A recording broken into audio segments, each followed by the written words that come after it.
하나님 말씀은 구약성경 여호수아 6장 17절에서 21절까지입니다.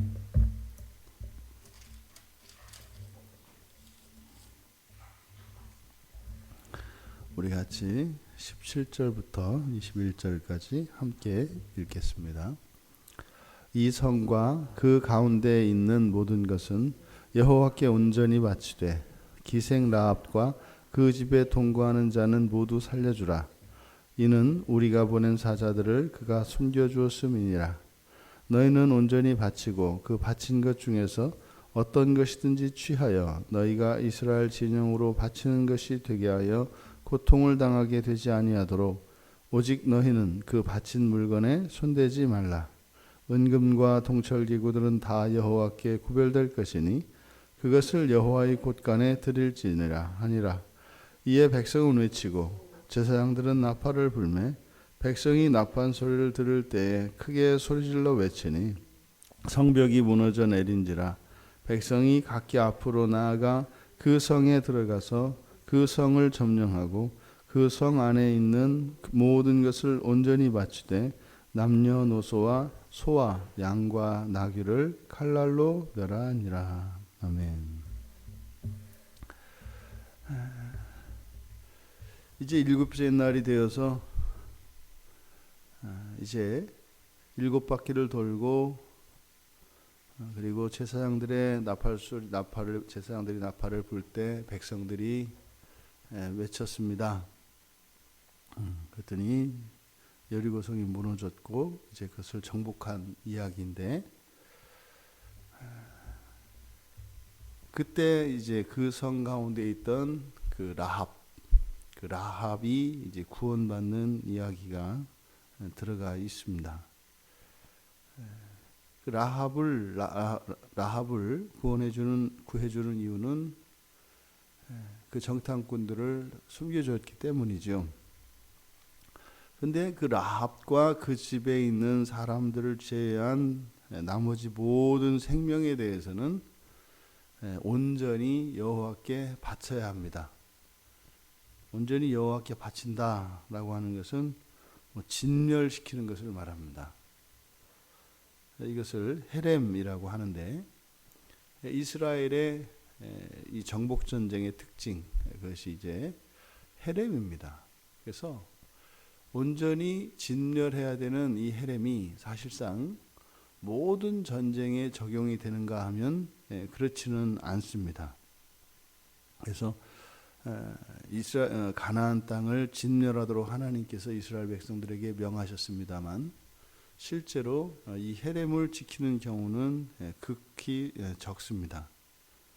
이 헤렘의 개념은 성경에서 레위기 27장 28절과 29절에 처음 나타냅니다. 그리고 이제 여기에 여리고성 그리고 아이성 다음에 있게 되는, 그리고 막게다와 하솔이 그 헤렘의 사례가 됩니다. 지금 17절에서 여호와께 온전히 바치되라고 하는 이 헤렘의 이야기가, 헤렘이 이 문단의 끝 21절에도 똑같이 그 성 안에 있는 모든 것을 온전히 바치되, 그래서 헤렘으로 끝이 납니다. 그런데 좀 더 21절에서는 자세히 설명하고 있죠. 그래서 이 안에 보면 그 생명에 대해서, 생명을 가진 동물들 또 그리고 그 외에 이제 물건들, 그 가운데 특별히 은금과 동철 기구들에 관한 이 내용을 구분해서 이야기하고 있습니다. 그래서 모든 생명이 있는 것은 라합과 라합 집에 거주하는 그 라합의 가족을 제외하고는 모두 진멸해야 합니다. 그런데 그 생명을 진멸시킬 때는 칼로 그렇게 진멸시킨다라고 이야기를 합니다. 그리고 18절에 보면 이렇게 하나님께 모든 것을 바쳐야 하는데, 만에 하나 하나님께 진멸하여 바쳐야 되는 그것들 가운데 하나라도 그것을 취한다면 그 취한 것으로 말미암아 이스라엘 진영으로 바치는 것이 된다. 이것은 굉장히 중요한 정결과 불결의 개념입니다. 구약과 신약을 나누는 큰 차이점인데, 구약에서는 하나의 불결이 전체의 정결을 깨버립니다. 그러니까 굉장히 조심해야 되는 겁니다. 잘하는 것 반드시 필요하고 잘못하지 않는 것 절대적으로 필요합니다. 아무리 정결을 지키고 살았어도 한순간 죄를 범하게 되면 그 한순간의 실수로 말미암아 모든 정결이 다 깨어진다 이 말입니다. 그러니까 만약에 이 여리고성 안에 있는 모든 것을 하나님께 바쳐야 되는데, 다시 말해 진멸해야 되는데, 그 중에 하나라도 이것을 취한다면, 다시 말해 진멸하지 않고 누군가가 그것을 가지려 한다면 그 한 사람의 죄로 말미암아 공동체 전체가 부정하게 된다는 겁니다. 그러면 그 부정하게 된다는 것은 단지 정결 부정의 문제로서 그 불결을 씻어내면 되느냐? 여기서는 지금 헤렘의 문제이기 때문에 다르다는 겁니다. 그러니까 진멸시켜야 할 그것을 내가 가지게 되면 그 진멸시켜야 될 대상이 되어버리는 거예요. 그러니까 만약에 이스라엘 백성이 그것을 하나 누군가가 가지게 되면 그것을 가지고 있음으로 해서 전체가 하나님께 바쳐지는 것이 된다. 죄도 마찬가지로 우리가 앞서 말씀드린 것처럼 나 개인에게 있어서도 그렇고 공동체에게 있어서도 그렇고 하나의 죄는 전체를 깨버립니다. 그런데 이제 신약에 넘어오면 경륜이 바뀌어요. 이것이 사실은 구약과 신약을 가르는 굉장한 차이점인데, 신약에서는 하나의 정결이 전체의 불결을 정화시킵니다. 완전히 다른 개념이죠. 그래서 과거에는 구약에서는 정결과 불결은 엄격히 구별돼서 또 하나님의 것과 속된 것, 이 세상의 것은 분명히 구별되어서 함께 공존하면 안 됩니다. 나눠 놔야 합니다. 그런데 신약에서는 이제는 성과 속, 거룩한 것과 세속적인 것의 구분이 없어지고, 그리고 오히려 불결한 것으로 정결한 것, 악한 것으로 선한 것, 죄된 것에 의로운 것이 가면, 구약에서는 그 의와 정결과 선이 깨어집니다만, 이제 신약에서는 반대로 그 불결과 악과 죄가 정화되기 시작합니다. 그게 예수 그리스도의 능력이에요. 예수 그리스도의 보혈이라고 하는 것은 그렇게 모든 죄를 이길 힘을 가지고 있기 때문에 바로 우리가 예수를 믿고 신앙을 가지고 살아가면서 이 세상에 속해 있는 이유가 바로 거기에 있습니다. 그러니까 우리들을 세상의 소금과 빛이라고 이야기하는 것, 그래서 이 세상이 우리들을 통해서 멸망을 면하고 구원하게 된다는 것, 그것이 그리스도께서 우리에게 주신 구원의 능력이 어떠한 것인가 하는 것을 가르쳐 줍니다.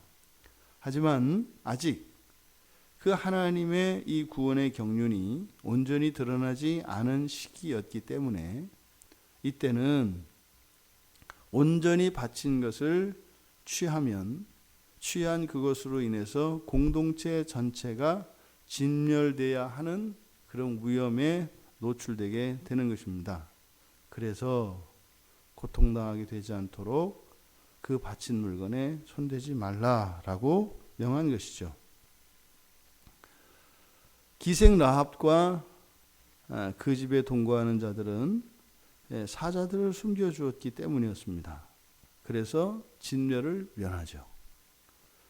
지금 여리고성 안에서 살아남는 라합과 그 가족, 그리고 진멸당해야 하는 여리고 주민, 그들이 사는 동안 얼마나 선하게 살았고, 그들은 얼마나 가치 있는 사람이고, 그들의 신분이 어떻고, 그들이 가진 무슨 재주가 얼마나 유익한 것이고, 이런 게 아무런 조건이 되지 않습니다. 오직 딱 하나입니다.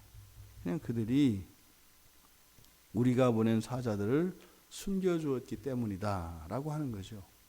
우리가 마지막 날에 그 영원한 하나님 나라에 들림을 받아 그렇게 천국에 우리가 들어갈 수 있는 것은 단 하나입니다. 예수 그리스도를 영접한 것이에요. 예수 그리스도를 영접한 것, 그거 하나 이외에 다른 어떤 조건이 없습니다. 그러니까 그 사람의 인생이 어떠했고, 그 사람이 어떤 사람이고, 아무 의미가 없다 이 말이에요. 오직 예수 그리스도를 자신의 구주로 영접했는가.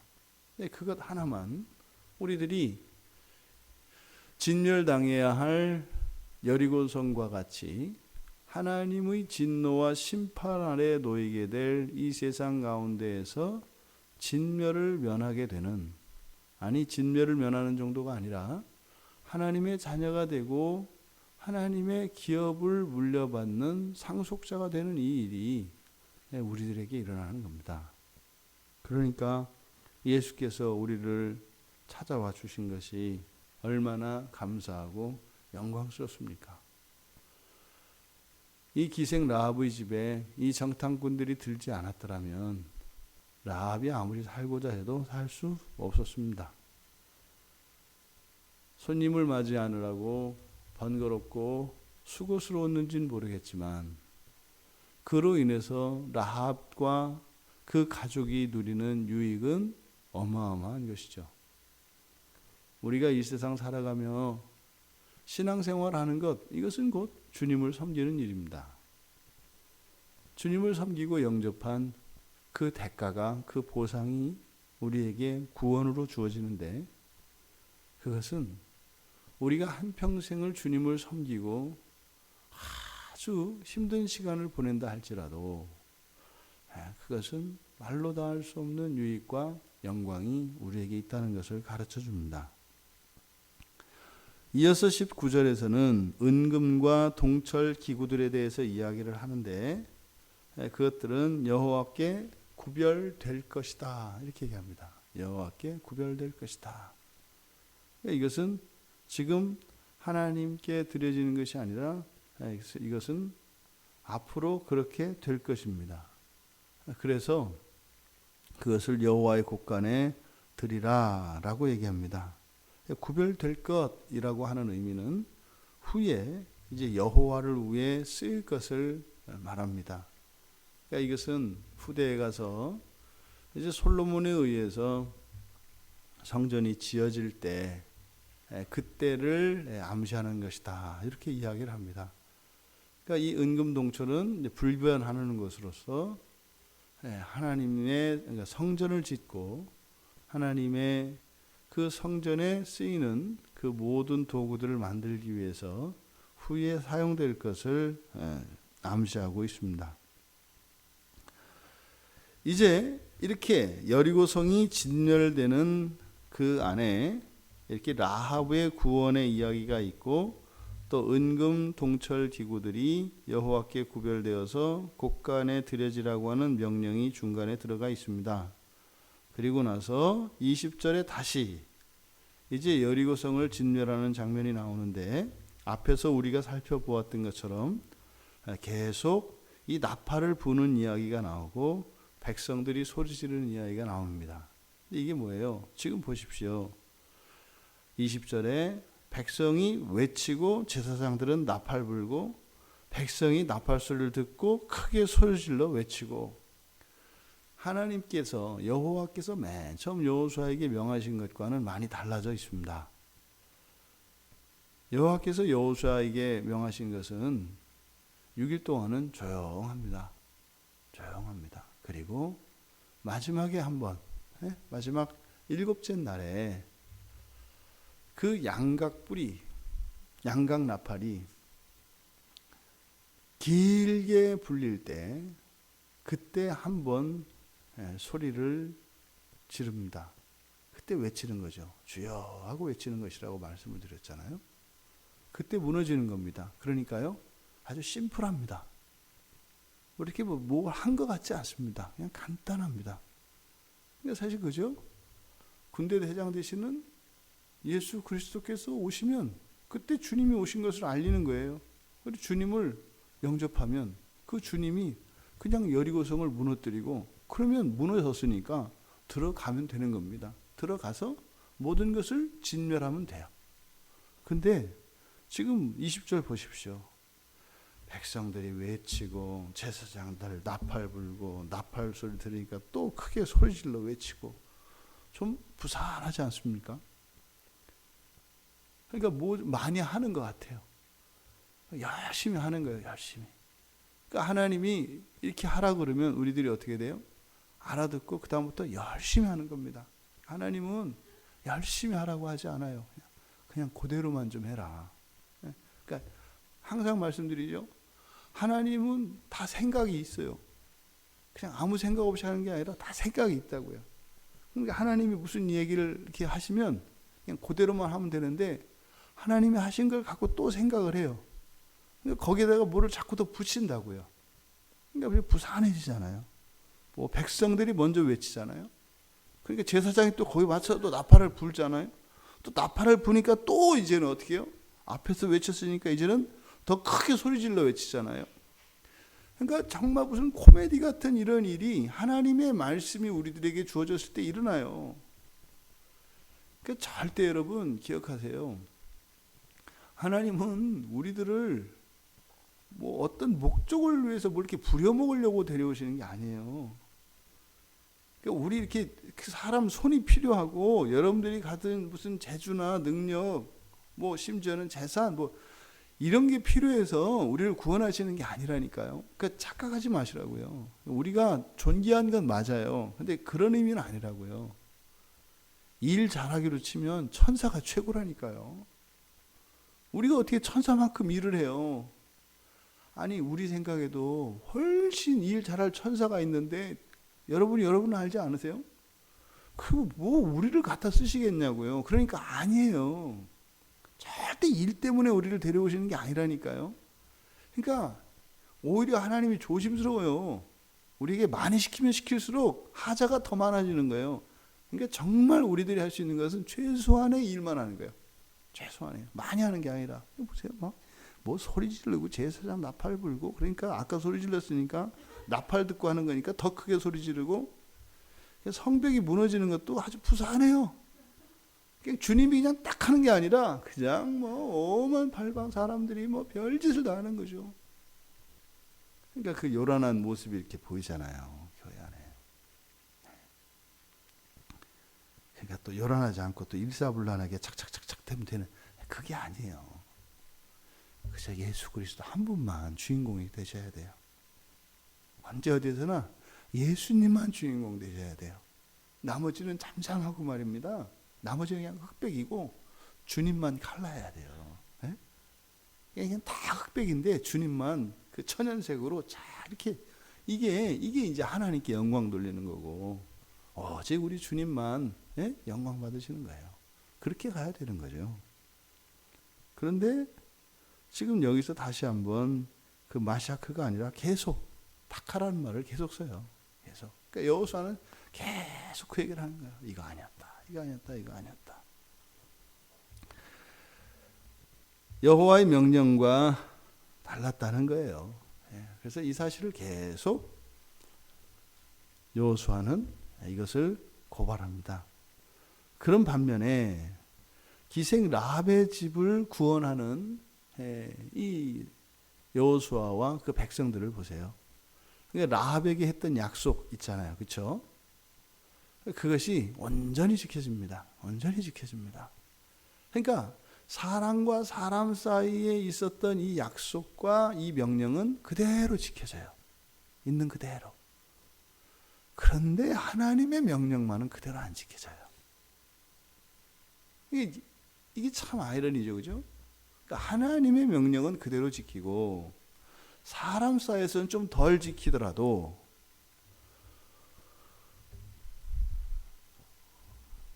맞나요? 예, 그게 맞죠. 그렇게 해야지.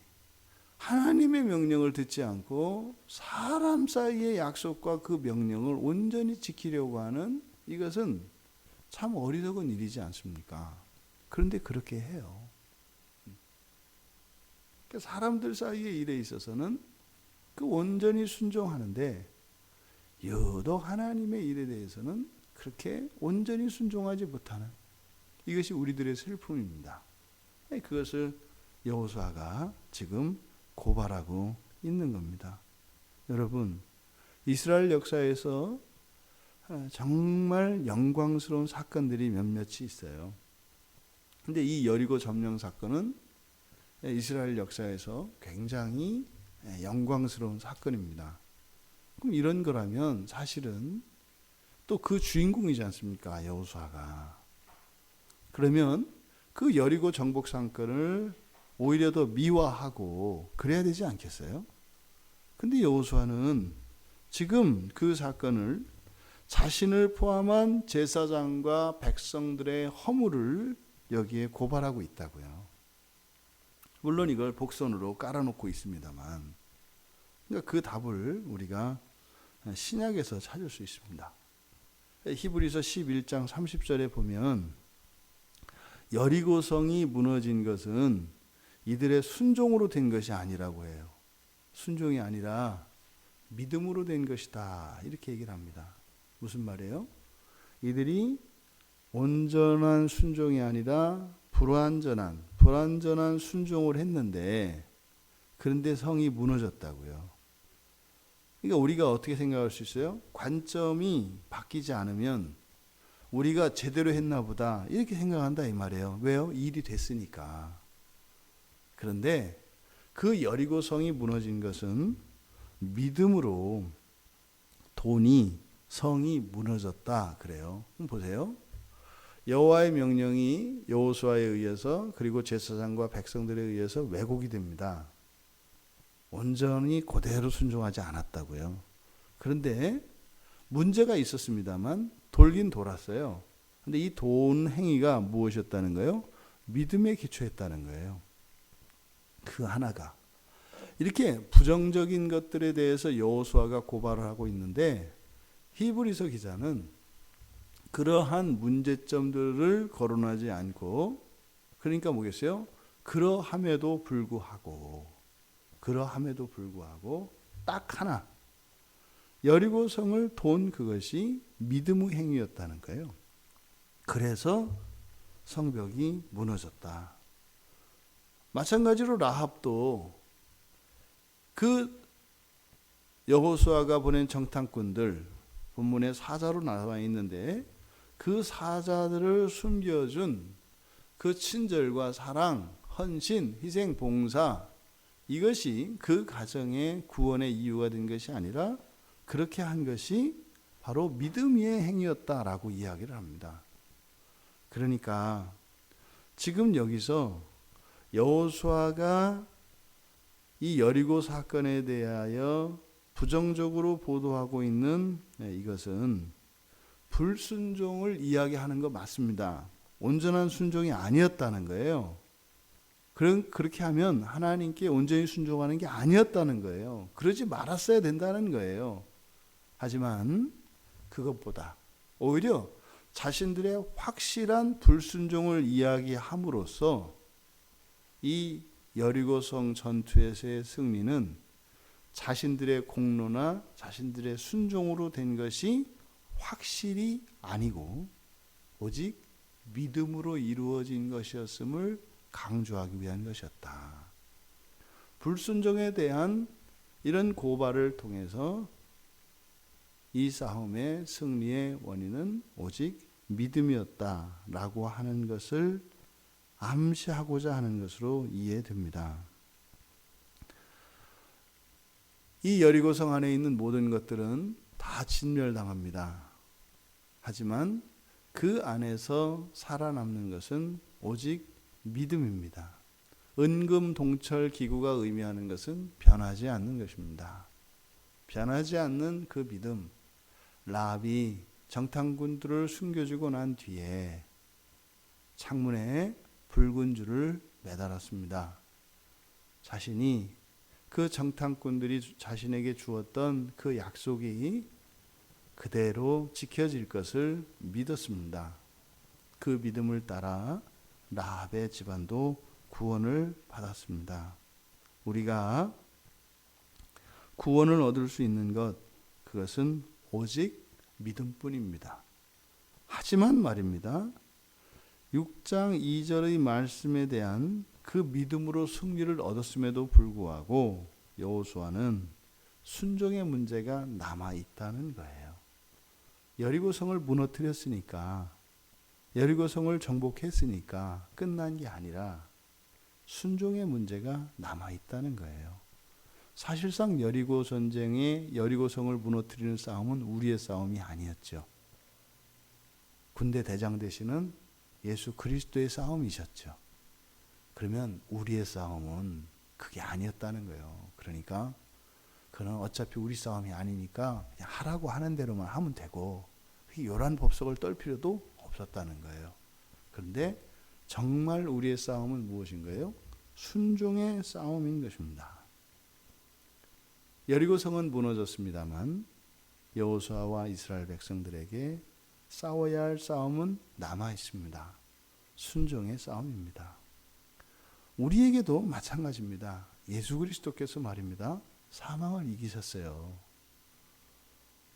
우리에게 있는 죄와 악을 다 멸하셨다고요. 우리에게 남겨진 싸움은 바로 순종의 싸움입니다. 우리의 인생은 이렇게 그 순종의 싸움을 위해서 살아가는 것이죠. 디모데후서 1장 9절에서 하나님이 우리를 구원하사 거룩하신 소명으로 부르신 것은 우리의 행위대로 하심이 아니요 오직 자기의 뜻과 영원전부터 그리스도 예수 안에서 우리에게 주신 은혜대로 하심이라. 이 순종의 싸움조차 우리가 우리의 행위로 하는 것이 아니라 바로 하나님의 은혜대로, 하나님의 은혜 안에서 이루어지는 것임을 이야기합니다. 우리의 행위는 어떤 경우에도 불가능과 절망을 드러낼 뿐입니다. 하지만 오직 은혜만이 소망을 주십니다. 믿음으로 하나님의 은혜 안에서 온전한 순종의 싸움을 싸우며 그렇게 승리하시는 우리 모두가 되시기를 주님의 이름으로 축원합니다. 살아계신 하나님, 여리고성 전투의 승리와 또한 여리고성 전투를 통하여 하나님의 싸움과 저희들의 싸움이 무엇인지 분간할 수 있도록 은혜를 주셔서 감사합니다. 저희들이 먹고 사는 것이나 저희들의 인생의 성패는 하나님의 싸움인 줄 믿습니다. 저희들이 싸워야 하는 이 순종의 싸움, 저희 자신을 굴복시켜 하나님 말씀을 기꺼이 감사함으로 순종할 수 있는 저희들로 변화시키는 것, 그 일이 저희들이 싸워야 할 싸움인 것을 깨닫게 되었습니다. 하나님, 저희들이 온전한 사람으로 또한 저희들이 사랑하는 가족들과 함께 온전한 가정을 이루는 것으로 또한 하나님께서 허락하신 이 거룩하고 아름다운 교회를 온전한 교회로 이루기 위하여 저희들의 온전한 순종이 필요한 것을 깨닫게 되었습니다. 저희들이 할 수 없는 그 일을 하나님께서 은혜를 주시겠다고 약속하셨고 그 약속을 믿고 저희들이 살아가고자 하오니 순종의 싸움에서 더욱 승리하여 우리 주님을 더욱 닮아가는, 그래서 저희들의 삶 속에는 오직 예수 그리스도의 승리와 영광만 나타나게 하여 주시옵소서. 예수님의 이름으로 기도드리옵나이다. 아멘.